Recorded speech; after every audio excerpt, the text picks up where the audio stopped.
అండి అందరికీ. అమ్మవారికి ఎంతో ఇష్టమైన ఆలయంలో ప్రసాదంగా ఇచ్చే ఆ కమ్మని, చల్లని, రుచికరమైన దద్దోజనం ఎలా చేస్తారో ఈరోజు మనం చూద్దాం. ఈ దద్దోజనం రుచి ఒకసారి తింటే నిజంగా దేవాలయంలో తిన్న ఫీలింగ్ వస్తుంది. దానికోసం ముందుగా ఒక బౌల్ తీసుకొని ముందుగా ఉడికించి పెట్టుకున్న అన్నాన్ని వేసుకోవాలి. ఇప్పుడు ఒక గరిటె సాయంతో అన్నాన్ని మెత్తగా మ్యాష్ చేసుకోవాలి. మరీ మెత్తగా ఏం అవసరం లేదు.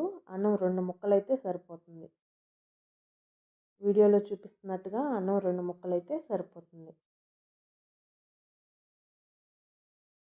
ఇప్పుడు ఒక కప్పు ఫ్రెష్ పెరుగు తీసుకొని అన్నంలో కలపాలి.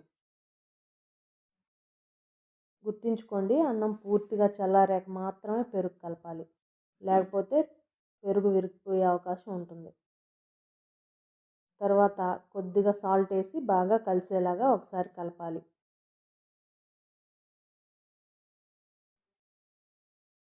కింద నుంచి పై వరకు బాగా కలిసేలాగా పెరుగు మొత్తం అన్నంలో కలిసేలాగా కలపాలి. ఇప్పుడు ఈ అన్నాన్ని కొంచెం సేపు పక్కన పెట్టుకుందాం. ఆలోపు పోపు రెడీ చేసుకుందాం. ఇందులో పోపు చాలా స్పెషల్. పోపు కోసం ఆవాలు, జీలకర్ర, పచ్చిశనగపప్పు తీసుకొని పక్కన పెట్టుకోవాలి. ఇప్పుడు స్టవ్ ఆన్ చేసి ప్యాన్ పెట్టుకొని 2 టేబుల్ స్పూన్స్ ఆయిల్ లేదా గీ వేసుకోవాలి. ఆయిల్ వేడెక్కాక తాలింపు గింజలు వేసుకొని చిటపటలాడి కలర్ మారాక వీడియోలో చూపిస్తున్న తాలింపు గింజలన్నీ వేసుకొని ఒకసారి బాగా కలిపి కలర్ మారే వరకు వేయించాలి.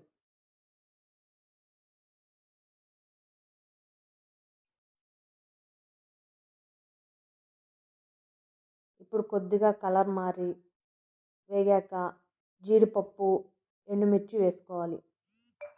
మీకు నచ్చితే పచ్చిమిర్చి కూడా వేసుకోవచ్చు. పచ్చిమిర్చి, సన్నగా తరిగిన అల్లం కూడా వేసుకోవచ్చు.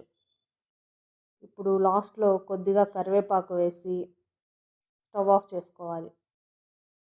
ఇప్పుడు చల్లార్చిన పోపుని ముందుగా కలిపిన పెరుగన్నంలో కలపాలి. గుర్తుంచుకోండి, పోపు చల్లారాక మాత్రమే అన్నంలో కలపాలి.